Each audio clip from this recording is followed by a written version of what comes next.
A lonely cowboy, lost among the scorching dunes, suddenly spotted an old cabin standing in the middle of the wasteland. He stepped inside, and what he saw there changed his life forever. Subscribe to the channel and tell us in the comments where you're watching this video from. The desert stretched wide and endless, a sea of pale fire under a sky that refused to soften. Heat shimmered like glass above the dunes, and every breath tasted of dust and metal. Nothing moved except the slow rhythm of a horse's hooves breaking the crust of sun-baked sand. Upon that tired horse rode a man named Thomas Hale, a former rancher whose life had been swallowed whole by the same land he once tried to tame. The sun clung to his back like a punishment, and every gust of wind flayed what little moisture remained on his cracked skin. His hat was frayed, his coat long bleached to the color of bone, and his canteen hung light at his side, sloshing with what might have been a single mouthful of water. He had once owned a ranch in the dry reaches of western Texas, a patch of soil his father had claimed in a better century, when the earth still gave back what men asked of it. There had been cattle, a wooden house, fences that stretched straight as prayers into the horizon, and a woman's laughter echoing between them. Then the rain stopped. The ground cracked. The wells ran dry, and what little life remained turned to dust in the wind. The bank came next with papers and numbers that meant nothing to a man who had only known the worth of grass and muscle. By the time the flames took his barn, Thomas had nothing left to lose. He buried his wife in the shade of a dead mesquite tree and rode away without looking back. Now, weeks later, the sun was his only companion by day and the stars his judge by night. His horse, a graying bay named Dusty, was the last remnant of the world he'd built. The animal's ribs pressed sharply beneath its hide, but its eyes remained alert, as though the old creature still believed there was something ahead worth reaching. Thomas had stopped believing in much of anything, but he kept riding because stopping meant dying. The desert was not cruel in the way of men, it was indifferent, and indifference could grind a soul to ash. He rode from dawn until the sky bled orange. The saddle creaked beneath his weight, each step of the horse sending dull pain through his thighs and back. When the sun sank low, the air changed from fire to ice, and the silence grew heavy enough to feel like pressure on the skin. He dismounted, his legs trembling, as he led Dusty to a patch of sand where a few stubborn shrubs clung to life. He tied the reins loosely around one and crouched beside his canteen. The few drops that fell onto his tongue tasted like metal and regret. Night came sudden in the desert. The horizon folded into shadow and the stars burned cold above him, more cruel than the sun in their distant perfection. He gathered a small circle of dry twigs and coaxed a flame to life, its orange glow flickering weakly against the wind. Dusty stood motionless nearby, his breath fogging in the chill. Thomas watched the fire until his vision blurred. The smell of smoke reminded him of home, the hearth where his wife once cooked, the sound of rain he had prayed for too long. The memory tightened around his chest until it hurt to breathe. He closed his eyes and let the wind erase it. He did not dream much anymore. When sleep came, it came in fragments, faces without names, voices cut short, endless corridors of sand. He awoke before dawn, every joint stiff and his lips split with dryness. Dusty had not moved far. The horse lifted its head as Thomas approached, ears twitching, eyes calm. There was trust in that look, the kind that came from years of shared labor and mutual endurance. Thomas ran a calloused hand down the horse's neck. "We'll go a bit farther," he murmured, though the words were no promise to either of them. They traveled north, though north was a guess more than a direction. The sky was a vast white sheet, empty of clouds, and the land offered no sign of mercy. The hours passed without measure. Sometimes Thomas imagined he could hear voices on the wind, the echo of his wife calling from the porch, or his father shouting across a field. But when he turned, there was nothing but the trembling air. The desert had ways of pulling memories out of a man and holding them before him like mirages. It tested not just the body, but the mind, teasing him with the ghosts of what he had lost. By midday, his canteen was empty. The last of his jerky was gone. His lips were bleeding now, and a feverish haze settled over his eyes. Dusty's gait grew uneven, the horse stumbling with each rise. Thomas dismounted, walking beside him to spare his strength, though his own knees threatened to buckle. He began to think of death not as an end, but as a kind of rest. It was not fear that drove him forward, but something simpler, habit perhaps, or the faint rhythm of a will that refused to vanish completely. The landscape shifted subtly as the afternoon waned. The sand hardened into patches of rock, pale and cracked like old bones. The wind carried a low hum, distant and uncertain, like a whisper behind the ear. Thomas paused. For a moment he thought it was his mind unraveling under heat and fatigue. But Dusty's ears flicked forward, nostrils flaring. The horse had heard it too.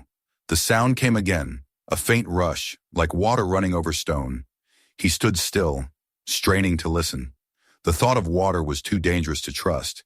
He had chased mirages before, only to find nothing but shimmering air. Yet the sound persisted, steady and rhythmic, neither illusion nor imagination. His pulse quickened. Dusty snorted and tugged the reins, eager despite exhaustion. Thomas patted his neck and whispered a hoarse thanks to whatever force still watched over fools and dying men. They moved toward the sound, the wind changing as they went. The air grew heavier, cooler. The faintest scent of moisture touched his senses, fragile as a memory. Ahead, the light shimmered strangely against the rocks, as if the desert itself were bending in apology. The noise became clearer now, a fall of water striking stone. He could hear it distinctly, real and alive. He did not let himself hope fully, not yet, but his steps quickened. The sun dipped behind a ridge and the world glowed in copper and violet. Dusty stumbled, caught himself, and pressed on, driven by the same stubborn faith that had kept them alive this long. They rounded a curve of stone, and there it was, a slender waterfall tumbling from a cliff face, silver in the dying light, feeding a shallow pool at its base. Around it grew a patch of green, faint but undeniable ferns, a few wild grasses, a tree stunted but alive. Thomas froze, unable to move or breathe. The sight was almost cruel in its beauty, too good to believe. But Dusty went straight to the water, plunging his muzzle deep, drinking greedily. Thomas dropped to his knees beside him, cupping his hands into the stream. The water was cold enough to sting. It tasted clean, sweeter than anything he remembered. He drank until his body ached from fullness, then fell back onto the sand, trembling. Above him the sky turned to indigo, stars waking one by one. He felt small and human again, fragile yet alive. He lay there long into the night, listening to the endless murmur of falling water. It was the only sound in a world that had been silent for too long. The desert wind softened, carrying cool mist across his face. Dusty stood nearby, head lowered, content. For the first time in months, Thomas allowed himself to believe that survival might still be possible. He closed his eyes and whispered into the darkness, not to any god, but to the desert itself. When he awoke, dawn was spilling gold across the rocks. Mist hovered above the pool, and the sound of the waterfall had woven itself into his dreams. The exhaustion that had once pressed down on his chest had lifted, replaced by something fragile but real. Purpose. He rose stiffly, stretched his limbs, and looked around. Beyond the pool, the land curved inward, forming a natural hollow between cliffs. It was sheltered from the wind, cool and strangely peaceful. He could see faint traces of human effort stones piled deliberately, a flat area near the water where the sand was worn smooth. Someone had been here once. He walked a little farther, tracing the curve of the basin until he saw the outline of a structure half hidden by brush and time. It was small, crooked, and almost invisible against the rock, but the shape of it was unmistakable. A cabin. Thomas felt his throat tighten. The boards were gray and split. The roof sagged inward, and the door hung at an angle, but it was still standing. After miles of emptiness, the sight of a man-made shelter was as miraculous as the waterfall itself. He approached slowly, half expecting it to vanish, like another desert trick. Yet the closer he came, the more real it became, the smell of dry wood, the faint creak of a hinge when the wind moved the door. He placed his hand on the frame and felt the rough grain of it beneath his fingers. It had weathered decades of heat and sand, but it still held. He pushed gently, and the door gave way with a sigh, revealing a single room cloaked in shadow. Inside, the air was thick with dust and age. Broken tools lay scattered across the floor. A rusted stove leaned against one wall, and a narrow cot stood in the corner, its blankets reduced to rags. Cobwebs shimmered in the light that filtered through the cracks. Thomas stepped inside. The floorboards groaned under his weight, but the place did not feel empty. It felt paused, as though waiting for something or someone to return. He set down his pack and looked around, his heart thudding with a mix of disbelief and relief. Against every chance, he had found water, shelter, and a trace of humanity at the edge of nowhere. Outside, Dusty grazed on the sparse grass near the pool, his tail swishing lazily. The sound of the waterfall echoed through the small valley like a heartbeat. Thomas sat on the floor of the cabin, back against the wall, and let the rhythm of the water fill the silence that had lived in him for too long. He had not planned for a destination, but somehow the desert had delivered him to one. He did not yet know that this forgotten place would become the center of his new life, or that the ruins around him held a story older than his own. For now, all he knew was that he had survived another day, and the desert, for reasons beyond his understanding, had let him live. He leaned his head back, closed his eyes, and listened to the waterfall until sleep came, deep, dreamless, and whole. The morning light filtered through a thin veil of mist rising from the pool, turning the air silver. Thomas woke to the sound of falling water, steady and constant, like the breathing of the earth itself. For a moment, he did not remember where he was. The whisper of the waterfall seemed part of a dream. Then his eyes opened to the worn ceiling above him, the scent of damp wood, the stillness of a place long forgotten by the world. Slowly it came back to him. The ride through the desert, the despair, the glimmer of hope that had led him here, and the cabin that had stood against the weight of time. He sat up, his muscles protesting after days of exhaustion, and looked toward the doorway. Sunlight spilled through the cracks, painting bright bands across the dusty floor. Outside, Dusty was already awake, nosing the ground near the pool. The horse looked stronger than he had in weeks. His coat caught the morning light with a faint sheen, and his head lifted when he saw Thomas step out. The man smiled faintly, the expression foreign on his face after so long without reason for one. The valley, or whatever this hidden hollow was, seemed different in daylight. The cliffs rose high on every side, their faces streaked with ochre and white, enclosing the small basin like walls of a fortress. The air was cooler here, heavy with moisture, and even the sand felt softer beneath his boots. He walked to the edge of the pool, knelt, and plunged his hands into the water. It was shockingly cold, alive with movement. When he lifted his palms, droplets fell in tiny streams, scattering light like glass. He drank again, slower this time, savoring it. Then he splashed his face and let the chill settle through him until the remnants of desert fever ebbed from his mind. Behind him, the cabin leaned against the slope, its roof sagging, its boards gray and splintered. Yet even in its decay, it seemed to hold a quiet dignity, a kind of stubborn endurance that mirrored his own. He approached the structure carefully, studying the signs of its age. The door, hanging from a single hinge, groaned when he pushed it open. Inside, dust floated in the air like snow, disturbed by the faint morning breeze. The room was simple. One cot, a table with a cracked leg, a rusted stove in the corner. The floor was strewn with dry leaves and sand that had crept in through the gaps. But there was also something else, a faint order beneath the ruin. Tools hung neatly on the wall, as though the owner had left them there expecting to return. A tin cup sat upright on the table, as if waiting for water. Thomas stood in the doorway for a long while, the weight of silence pressing around him. He could almost imagine the lives that had filled this space once. The scrape of boots, the scent of stew, the faint laughter of a voice he would never know. Whoever had built this place had done so with care, choosing the hollow for its water, its shade, its concealment from the merciless desert beyond. It was not a home now, but it had been one. He began to explore more closely. The stove, though rusted, was intact. He pried it open and found the brittle remains of ash. The cot's frame creaked but held when he pressed on it. A broken lantern hung near the window, its glass shattered but its base still sound.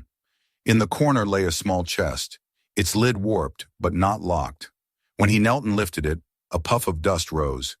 Inside, he found nothing of worth the scraps of cloth, a bit of old rope, a handful of nails, but the discovery stirred something in him. Proof that a human hand had once shaped this refuge. He set about cleaning the cabin, sweeping the floor with a branch he stripped of leaves, piling debris outside the door. Each motion steadied his mind. For months, perhaps years, he had drifted through life without purpose. Now even the simple act of tidying gave him one. By the time the sun reached its highest point, the air inside felt lighter, the space clearer. He gathered small sticks and dry grass from around the pool, built a fire in the old stove, and watched as smoke curled lazily through a hole in the roof. The smell of burning wood filled the cabin, mingling with the damp scent of moss and stone. It was the smell of life returning. After tending to Dusty and checking his hooves, Thomas sat by the pool, eating the last of his jerky in slow, deliberate bites. The horse drank again, snorting softly, and wandered toward the thin fringe of grass that clung to the basin's edge.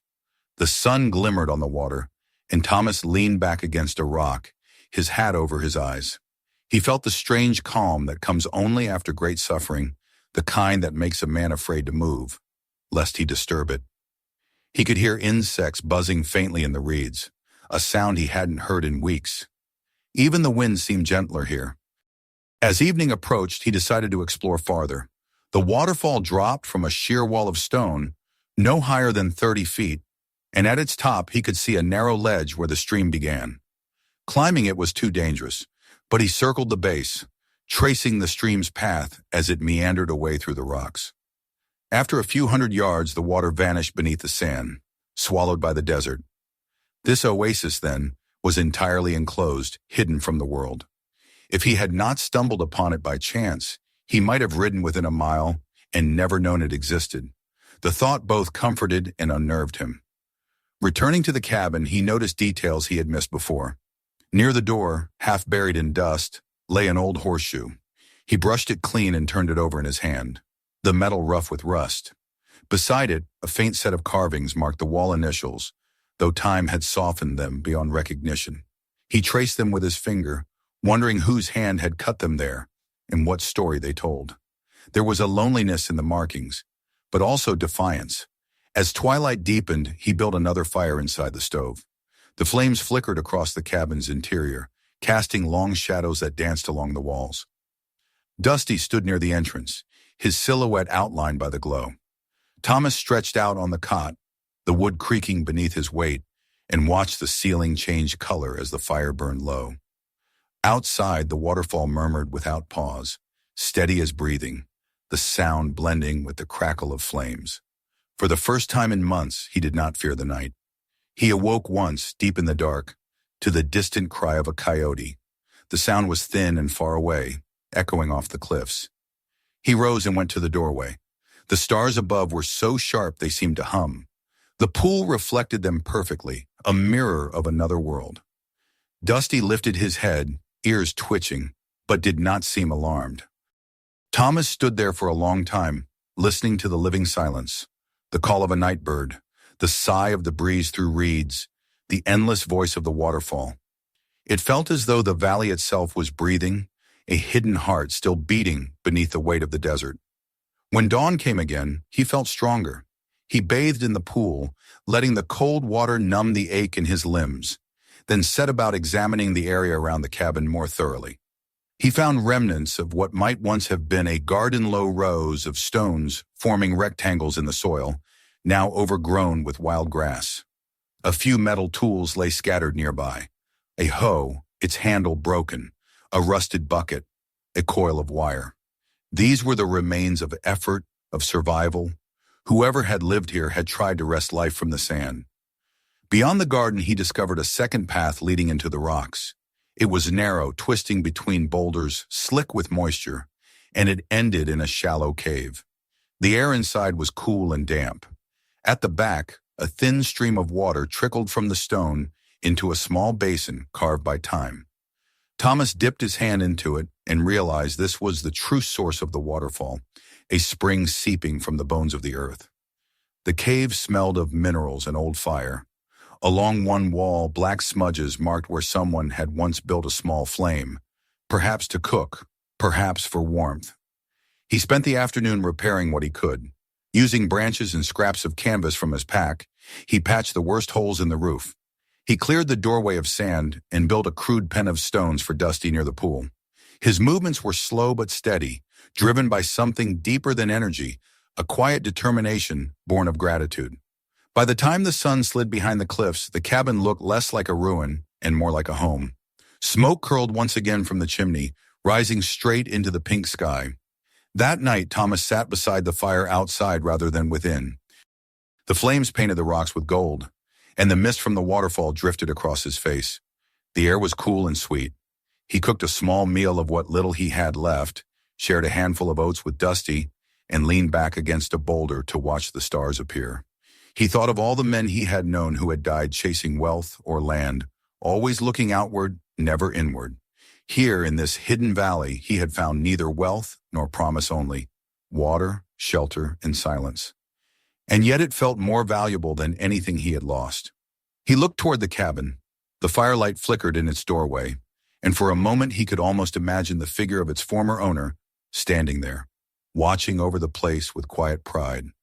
Perhaps this man, too, had come from the wastelands beyond, broken and desperate, and found a second life here. Thomas felt no fear at the thought. If anything, it brought comfort. The cabin had endured storms, heat, abandonment, and still it stood. He hoped he might prove as strong. The waterfall murmured on, its rhythm steady as time. Thomas closed his eyes listening. He realized that for the first time since leaving his ranch, he was not thinking of escape or survival. He was thinking of belonging. The desert, which had once felt like an endless punishment, had led him here, not to death, but to something that might yet become life. As the fire burned low, he whispered a simple promise to the valley and to himself. He would not waste what he had been given. When he finally drifted into sleep, the air was filled with the mingled sounds of water and wind, the two eternal voices of the land. In the heart of the desert, Thomas Hale had found something he never expected to find again. Not fortune, not redemption, but peace. And though he did not yet know it, this was only the beginning of his covenant with the hidden world he had stumbled upon, a place that would test and transform him in ways he could not yet imagine. Days passed in the valley, measured not by clocks or calendars, but by the rise and fall of the sun across the cliffs. The desert beyond seemed to have lost its claim over Thomas Hale. Where before there had been emptiness, there was now rhythm. Each morning he woke to the same sound, the hush of falling water, the quiet shuffle of Dusty's hooves as the horse moved between patches of grass, the whisper of wind through reeds. These sounds stitched themselves into the pattern of his days until they felt like breath itself. The first few mornings he had woken in disbelief, half expecting to find that the oasis had dissolved into mirage. Yet each dawn returned the same light, the same cool air, the same sense of being sheltered within a pocket of mercy carved into the bones of the desert. The cabin, once a broken shell, slowly began to resemble a home. Thomas moved with deliberate patience, learning to read the materials left by the forgotten builder. He scavenged planks from a collapsed section of the wall and used them to patch the roof. From the remnants of a wagon wheel half buried near the cliffs, he fashioned braces for the door. Each task took hours beneath the sun, and each left him with a deeper feeling of ownership over the place. Sweat darkened his shirt, his hands split and bled, yet he welcomed the pain. It was the price of rebuilding, of belonging.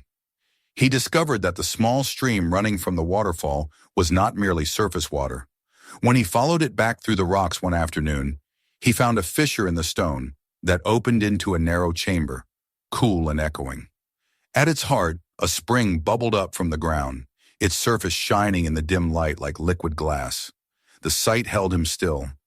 It felt ancient, older than memory, a source untouched by the ruin that had claimed the world beyond.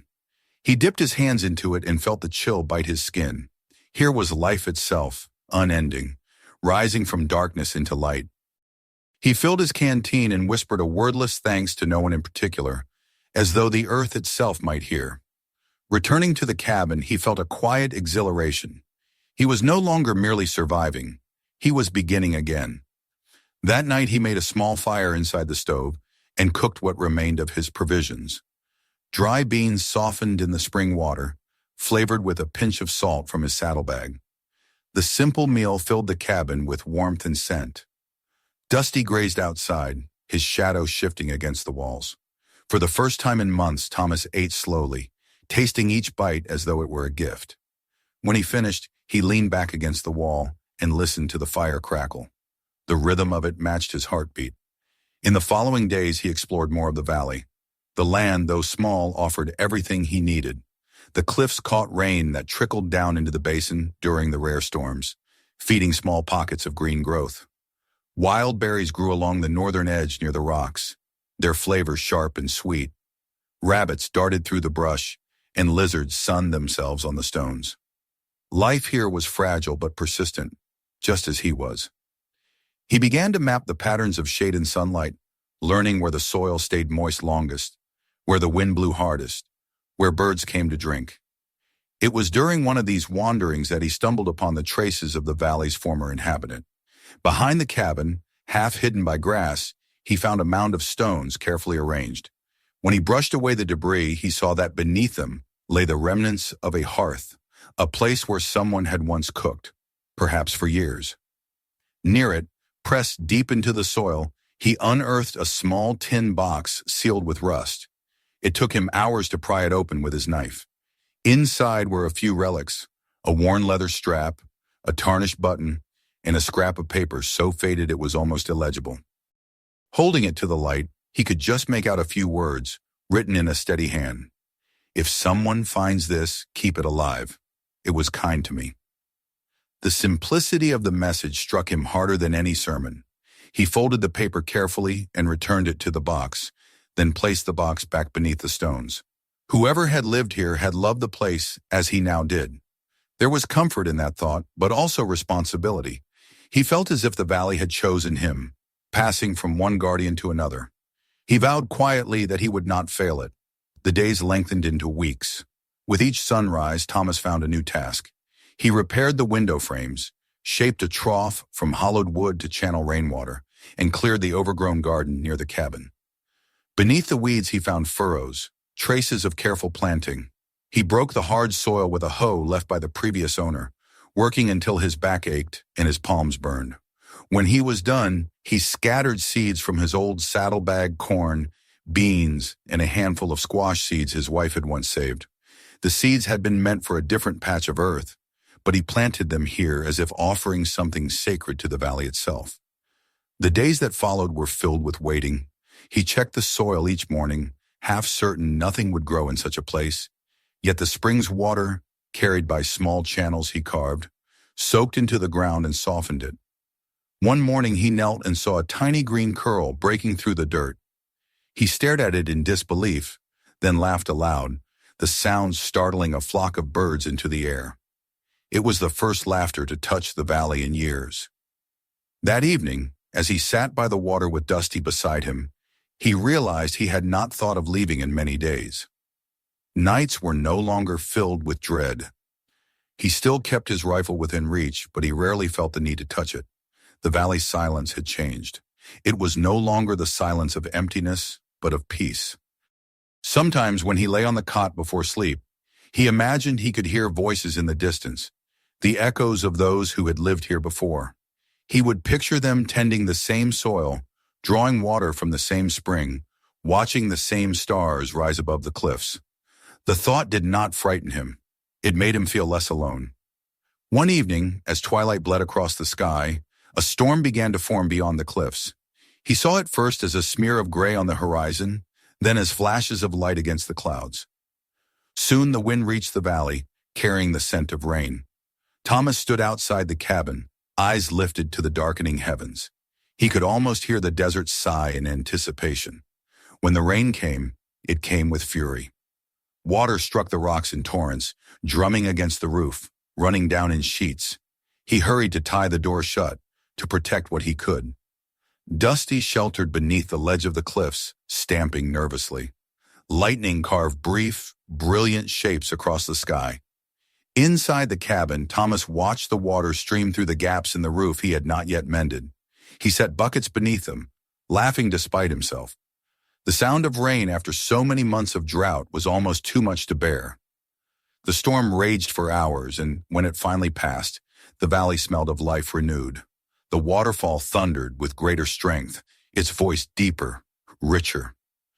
The next morning, Thomas walked outside to find the ground carpeted in flowers he had never seen before, small, yellow, fragile things that had bloomed overnight. The sight took his breath away. It was as if the valley had woken with him. He spent the following days strengthening the cabin against future storms. The old walls, once gray and brittle, now carried the marks of his hands. He lined the gaps with clay and moss, built a stronger chimney, and crafted crude shutters for the window. In the evenings, he would sit at the doorway, watching the sun sink behind the cliffs, and feel the same quiet pride a farmer might feel watching his crops grow. Each improvement, each small success, bound him tighter to the land. The loneliness that had once defined his existence was still there, but it no longer felt like a curse. It was simply a part of the rhythm of things. Sometimes, though, memory returned. There were moments when he would pause in his work and see, not the cabin, but the burned outline of his ranch. Not the valley's green, but the wide, empty plains of his past. He would think of his wife's laughter, the smell of bread baking, the sound of cattle lowing in the distance. Those memories came sharp and clear, but they no longer hollowed him out. They were part of him, but they did not own him. He would let them wash through like the rain through the cliffs, cleansing rather than drowning. As the weeks turned into months, Thomas found himself talking aloud again. Sometimes to the valley, sometimes to Dusty, sometimes to the invisible presence of the man who had come before him.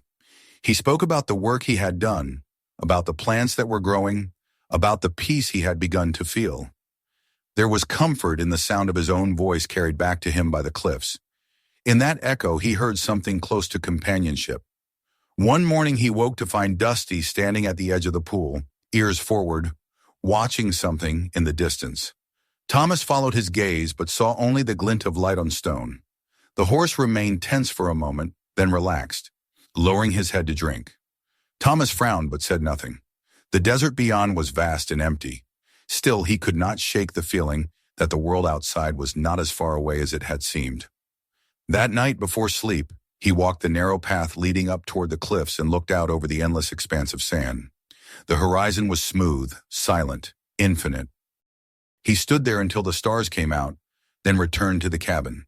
The valley, with its waterfall whispering and its shadows deepening, seemed to close around him again, keeping its secret. When he lay down that night, he realized that he had come to love the sound of water more than any sound in the world. It spoke of endurance, of time without beginning or end. He closed his eyes and listened to it until his breathing matched its rhythm. Somewhere outside, the horse shifted, the trees whispered, and the stream sang softly through the stones. For the first time since the world had broken around him, Thomas Hale felt alive, not as he had been before, but as something remade. The desert had taken nearly everything from him, yet in its heart it had offered this one small corner of grace where a man might remember how to live. And so he slept, not in despair, but in gratitude, while the valley held its quiet vigil under the stars. The valley had long since ceased to feel like a place stumbled upon by chance. It had become a living thing in Thomas's mind, a quiet, breathing presence that watched him work and listened to his words. Each morning began the same way. The cool hush of dawn, the slow warmth of the rising sun sliding down the cliffs, the murmur of the waterfall carrying through the air like an old familiar song. The rhythm of days had become so steady that time itself seemed to blur. He no longer thought in terms of weeks or months. There were only mornings and nights, sowing and reaping, silence, and the unending pulse of water. The garden had begun to thrive. What had started as thin green shoots now rose strong, their leaves broad and heavy with promise. The corn reached above his waist, beans coiled around the wooden stakes he had driven into the earth, and the squash sprawled in wild, defiant vines that reached toward the pool. Thomas tended them carefully, talking to them as he worked, as if they could hear him. The valley, he thought, understood the language of care. It answered not with words but with growth, with the scent of damp earth, with the flutter of wings as birds returned to the trees. In this new world, Dusty too had changed. The old horse's ribs were no longer sharp beneath his coat, and his movements had regained the slow, confident rhythm of his youth. Sometimes when the sun began to dip, Thomas would watch him gallop along the narrow stretch of grass near the cliffs, tail high, mane tossing. The sight filled him with quiet joy. The bond between them had deepened beyond what he had known on the ranch. They were more than man and beast now. They were survivors of the same trial, two souls saved by the same miracle. It was during one of those evenings when the light bled gold through the mist of the waterfall that Thomas noticed something he had not seen before. A faint shimmer behind the cascade, a darker shape half hidden by the falling water. He had never looked closely there. The spray was thick, and the rocks were slick. Yet something about the way the light played on that shadow tugged at him. He hesitated, wondering if it was another illusion, but curiosity, the same instinct that had carried him across deserts, stirred again. He stepped carefully over the stones, gripping the rock face for balance, and pushed through the curtain of water. Behind it was a hollow carved into the cliff, a small cave hidden from view. The air was cool and damp, smelling of stone and time. His torchlight flickered against the walls, revealing black stains of smoke marks left by fire long ago. The floor was smooth, worn by feet that had passed before him. He felt the weight of years pressing close, a silence so complete that even the steady rush of the waterfall outside seemed distant. As he moved deeper, his light caught on something metal. Near the back of the cave, half buried under stones, lay an old iron box. It took effort to free it from the earth. The hinges were corroded, the lid stiff, but after several minutes of prying, it opened with a groan. Inside lay a small collection of things: a silver ring tarnished with age, a rusted knife, a few cartridges, and a folded piece of paper sealed in wax. Thomas's hands trembled slightly as he broke the seal. The paper, yellowed and fragile, bore the writing of another man, strong strokes that had outlasted their maker. He sat there in the dim light and read. The words were simple, written without embellishment, yet they struck him like thunder. The writer spoke of a man fleeing war, seeking refuge from men's cruelty. He had found this valley by accident and had lived here until his last days, alone but at peace. If someone finds this, the note ended, know that this place is not a hiding spot but a gift. The world beyond burns and forgets, but here the earth still remembers. Protect it. Do not speak of it to men who trade mercy for gold. Thomas read the words again and again until they blurred. He thought of the paper he had found weeks before, buried beneath stones behind the cabin, and realized it had come from the same hand. The message had been waiting for him all along, passed through time as if meant for whoever would carry the burden next. He folded the note carefully and placed it in his coat pocket. For a long while he sat in the silence, listening to the heartbeat of dripping water and feeling the weight of unseen history around him. When he stepped back through the waterfall, the world outside looked changed. The light was sharper, the colors deeper, the air filled with the scent of wet stone. He felt smaller now, but steadier. The valley was not his creation, nor his possession. It was a legacy. He was part of a line of wanderers who had found shelter within its embrace. The thought humbled him. In the days that followed, he began to think of the valley not merely as refuge, but as something sacred, fragile and alive. He moved through it with greater care, treading lightly on its soil, cleaning the stream where debris had gathered, and pruning the trees that shaded the garden. The work was endless but satisfying. He began to store water in clay jars, to dry berries in the sun, to shape the land into something enduring. The more he labored, the more it felt as though the valley itself responded. Birds nested near the waterfall, wildflowers multiplied, and even the air seemed sweeter. But life, he knew, was never without test. Late one afternoon, as he gathered wood near the cliffs, the sharp hiss of a snake broke the stillness. Instinct took over. He turned just in time to see the coiled shape strike. Its fangs grazed the leather of his boot, but before the serpent could strike again, Dusty lunged forward from behind, hooves flashing. The sound of the impact echoed off the rocks, and the snake's body fell motionless in the dirt. Thomas stumbled back, heart pounding, staring at the animal that had saved him. Dusty snorted, ears pinned, eyes bright with alertness. When Thomas laid a trembling hand on the horse's neck, the muscles beneath his skin quivered like wire. "You've saved me twice now," he murmured, voice thick. He dragged the snake away and buried it beneath stones, offering silent thanks to the beast that had once again kept him alive. That night he built a stronger door for the cabin. The incident had reminded him that even paradise held its dangers.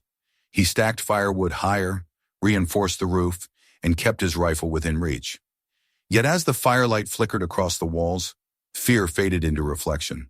The valley had tested him, and he had endured. He felt not trapped, but chosen. Storms came and went, carving new paths in the cliffs. Each one left the air smelling fresh, the soil darker, the waterfall louder. In the wake of those tempests, Thomas would stand at the edge of the pool and feel something close to worship. He had never been a man of faith, but he understood now what prayer meant, not words or altars, but gratitude, the quiet acknowledgement of being small in the face of something vast and kind. As the seasons shifted, his work turned toward preservation. He built shelves inside the cabin to store his dried food and fruit, lined the walls with bark to keep out drafts, and crafted a small corral of stones where Dusty could rest safely at night. The horse grew fond of standing near the waterfall, letting the mist cool his hide. Sometimes, as Thomas watched him, he wondered if the creature understood the sanctity of this place better than he did. Though peace had settled deep within him, he never forgot the note's warning. The world beyond the cliff still existed, its greed, its hunger, its endless taking. He thought of men he had once known, men who would tear the valley apart for its water or soil, or the minerals glinting faintly in the cliffs. They would come with wagons and tools and the smell of smoke, and the place would die under their hands. The thought filled him with a quiet resolve. No one must find it. He began to disguise the entrance more carefully. The narrow path that wound between the rocks leading into the basin, he camouflaged with fallen branches and stones. From the desert beyond, the valley was invisible, hidden behind an unbroken wall of cliffs. Only the faintest of trails led to the narrow crack that opened into paradise. Thomas spent hours shifting stones, covering footprints, erasing every sign that a man still lived there. The work was exhausting, but when he looked back and saw how well the cliffs concealed the entrance, he felt relief. The secret would remain safe. Evenings grew longer as the days shortened. The heat softened, the air carried the scent of distant rain. Thomas spent his nights by the fire, the rifle across his knees, the waterfall's voice echoing through the valley. He found himself thinking often of the man who had left the notes. He wondered what had driven him here, what grief or sin or loss. He felt a strange kinship with him, as though their lives had overlapped across time. Each had come from a broken world and found, within these cliffs, a redemption the desert could not destroy.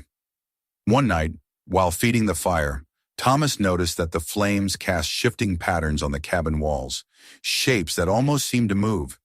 He thought of the cave behind the waterfall, the soot on the walls, the faint smell of smoke that lingered even now.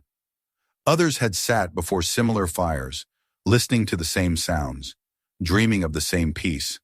He was not alone. Not really. The valley had seen generations of solitude, yet none of it felt empty. It felt full of memory, of presence, of continuity. He slept little that night. The wind had risen, whistling softly through the trees.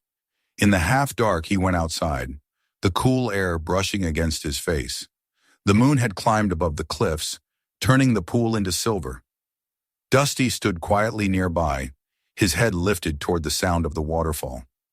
The scene was so still, so perfect, that it almost frightened Thomas. He felt the weight of his vow pressing on him. This place was not his to own, only to protect. Someday he would die, as the man before him had, and another wanderer might come. Drawn by the same whisper of water in the distance, he hoped that wanderer would find the valley unspoiled. As dawn broke, he walked once more to the edge of the falls. The mist caught the early light, scattering it into tiny rainbows that danced around him. He thought of the note in his pocket, of the warnings written there, of the faith placed in a stranger's hands. He took it out, unfolded it, and read the final line again. Protect it. The words felt heavier now, more personal. He pressed the paper to his chest and whispered, "I will." From that day forward, the valley became his covenant. He worked with reverence, moving stones, tending crops, mending fences not just for his own survival, but for the life of the place itself. He stopped thinking of himself as a man who had lost everything. He was instead a man entrusted with something rare. The waterfall's roar filled his days, a constant reminder of time flowing onward, of life persisting. When storms rolled through again, the cliffs shook with thunder and the air filled with rain. Thomas stood outside, letting the downpour drench him, his laughter mingling with the storm's fury. In the desert, rain had always meant ruin, floods, erosion, the death of crops. But here it meant abundance. It meant the earth was alive. The water poured through his hair, soaked his clothes, washed the dust from his skin. In that moment, he felt reborn, part of the valley's endless cycle of renewal. That night, when the rain ceased and the stars returned, the valley shone under the moonlight. Flowers glistened, the air smelled of wet leaves, and the waterfall roared with new strength. Thomas stood at the edge of the pool and watched the reflection of the moon ripple across its surface.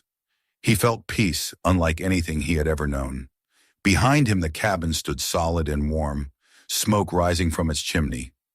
Dusty grazed quietly nearby, his ears twitching. The world beyond might still be burning, but here, within these walls of stone and sound, life endured. And Thomas Hale, once a broken wanderer, had become its keeper. Seasons in the valley did not follow the harsh rules of the desert beyond. Here the changes were softer, less cruel, like the quiet turning of a page. The winter that came after Thomas's discovery of the hidden cave was unlike any he had known. It brought no endless blizzards or bone-splitting cold, only a thin frost that glazed the stones at dawn, melting as soon as the sun rose above the cliffs. The waterfall never froze. Its constant murmur filled the valley with warmth that no fire could match. Each day, Thomas woke to mist that drifted across the grass and sunlight that turned the air gold. He had come to measure time not by months or years, but by the growth of his crops, the rise of new shoots, and the changing light on the water. The cabin now stood straight and proud again, the scars of its decay hidden beneath his repairs. Smoke rose from its chimney each morning, curling lazily into the cold air. Inside, shelves lined with jars of dried fruit and beans stood beside a pile of neatly stacked firewood. The tools he had restored hung on the wall, polished and orderly. In the corner, Dusty's old saddle rested beside a rope bridle, reminders of the road that had led him here, but which he no longer needed. The valley provided everything now. He had become part of its pattern, and it of him. The days settled into a calm rhythm. He rose before sunrise, fed the horse, fetched water from the spring, and walked the perimeter of his small domain. His footprints were the only ones that marked the soil, and even those the wind erased by nightfall. He no longer felt the urge to wander beyond the cliffs. The desert, once an enemy that stripped him bare, had become a memory, something distant, unreal, almost mythical. The thought of the world beyond filled him not with longing, but with quiet dread. He had seen what men did to land like this. He would never bring them here. There were moments, however, when loneliness touched him like a shadow. On still evenings, when the wind fell silent and only the waterfall spoke, he would sit on the porch and watch the stars appear one by one. The silence could be both a comfort and a weight. He would think of his wife's laughter, of the sound of cattle moving through the fields, of the distant bells of the small church near their old ranch. He knew he would never hear those sounds again. Yet even in those moments, sorrow no longer consumed him. It was simply part of him, like the scar on his hand or the lines around his eyes, evidence of having lived. The garden, which had once seemed a fragile experiment, had flourished into abundance. Corn stalks rustled in the evening wind, beans climbed thickly along their poles, and vines heavy with squash crept across the soil. He harvested the first crops with reverence, drying some for winter, cooking the rest over the fire. The taste of fresh food after months of survival was almost overwhelming. Each bite was a reminder that he had built this life with his hands, from the dust of ruin.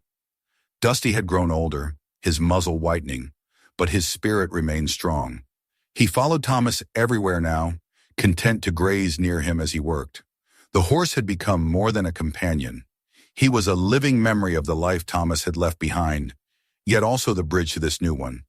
Sometimes when the evenings grew long, Thomas would rest his hand against the animal's neck and feel the steady heartbeat beneath his palm. It reassured him in ways words never could. One morning as he was tending to the field near the stream, he noticed something unusual along the outer cliffs, a narrow indentation in the sand that did not belong there. At first he thought it was just the mark of falling stones, but as he looked closer, his heart tightened. It was a footprint, human. The shape was faint but unmistakable, pressed deep into the wet soil. He knelt beside it, running his fingers along its edge. Someone had been near the valley. The discovery struck him like a blow. For months, perhaps years, he had believed himself alone, hidden from the eyes of men. The thought that another might be near filled him with both fear and anger. He looked toward the cliffs, his pulse quickening. The footprint faced inward, toward the valley. Whoever had made it had been close enough to see the edge of his world, perhaps even the faint shimmer of the waterfall. He rose, scanning the ridges, but saw nothing, only the endless shimmer of heat and distance. Still, unease gnawed at him. That evening he climbed the path toward the cliffs, following the old trail that wound through boulders and sparse brush. From the top he could see the desert stretching in all directions, an ocean of pale dust beneath the dying sun. Far on the horizon, a thin line of dust moved slowly. He squinted. Their tiny shapes, almost invisible riders. He counted 3, maybe 4. They were too far to recognize, but the sight filled him with dread. He remembered the note left by the man before him. Protected. He understood now what those words demanded. Descending quickly, he gathered branches, stones, and brush, working until nightfall to conceal the entrance to the narrow pass. He scattered dust over his tracks, dragged thorn bushes across the path, and moved boulders into place. The work was backbreaking, but he did not stop until the moon was high. By the time he returned to the cabin, his hands were torn and bleeding. He built up the fire and sat beside it, the rifle across his knees. Outside, the valley slept under silver light, peaceful and unaware of the danger that might come. For 2 days he saw no sign of the riders. Perhaps they had passed without noticing. Perhaps they had been prospectors or travelers bound elsewhere. Yet Thomas did not relax. He spent those days patrolling the perimeter, listening for sounds that did not belong, the crack of hooves, the murmur of voices, the clatter of metal. Nothing came. On the 3rd morning he climbed again to the ridge. The horizon lay empty. The desert stretched unbroken, a sea of stillness. Relief washed over him, followed by exhaustion so deep it nearly broke him. He sat on the rocks, breathing hard, and realized how much the valley had come to mean. He would die before he let anyone destroy it.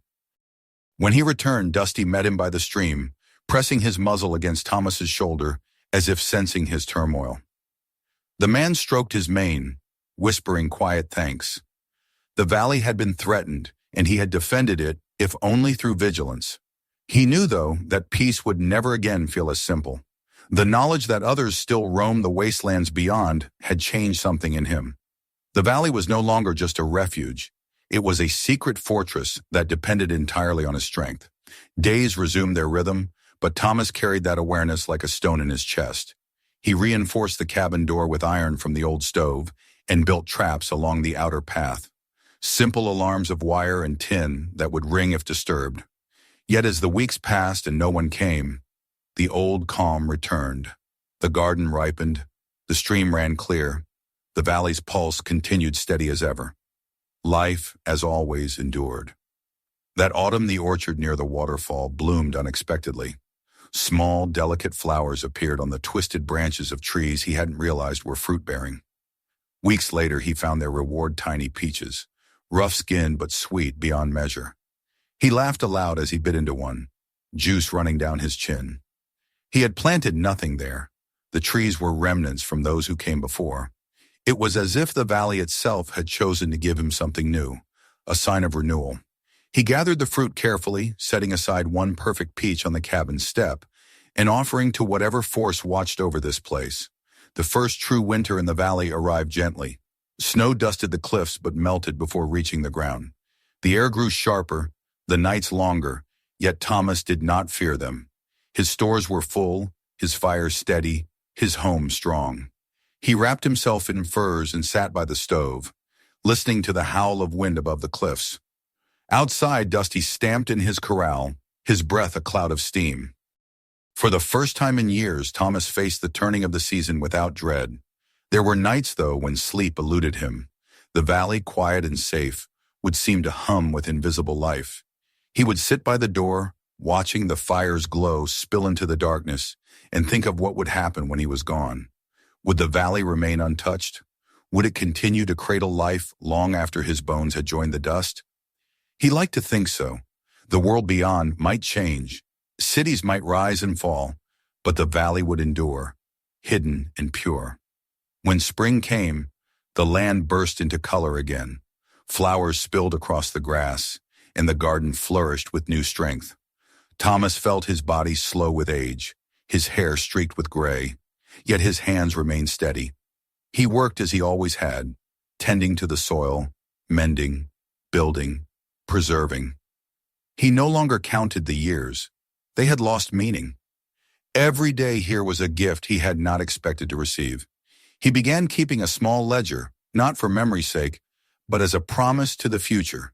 In it, he wrote simple truths: the date of the first harvest, the number of storms that passed, the day Dusty's limp finally disappeared. At the end of each page, he added a note of gratitude to the valley, to the spring, to the silence that had saved him. He did not know if anyone would ever read it, but writing the words gave him peace. One evening, as the sun sank behind the cliffs, Thomas walked to the waterfall and stood at its base. The spray dampened his clothes, cooling his skin. The roar filled his ears until he could no longer hear his own heartbeat. He thought of the man who had left the note, of all who might have stood where he now stood. He whispered aloud, "It's safe." The words vanished into the mist, carried upward toward the fading light. He knew he had kept his vow. The valley was protected. When he returned to the cabin, the fire was low, the air heavy with the scent of wood smoke and fresh rain. Dusty lay near the corral, breathing slowly. Thomas sat on the porch, watching the stars appear over the cliffs. He thought of the desert that had nearly killed him, and how it had led him here, not as punishment, but as deliverance. Everything he had lost had brought him to this point. The realization was gentle but profound. The world in its strange cruelty had not destroyed him. It had remade him. Years later, though Thomas no longer marked time, he grew frail. The work that once filled his days became slower, smaller, yet he did not resent it. He took pleasure in simple things: the glimmer of dawn through the mist, the warmth of the fire, the soft sound of Dusty grazing. When his strength began to fail, he prepared the valley for his absence. He stored seeds in clay jars, repaired the roof one last time, and buried his journal beneath the stones near the hearth.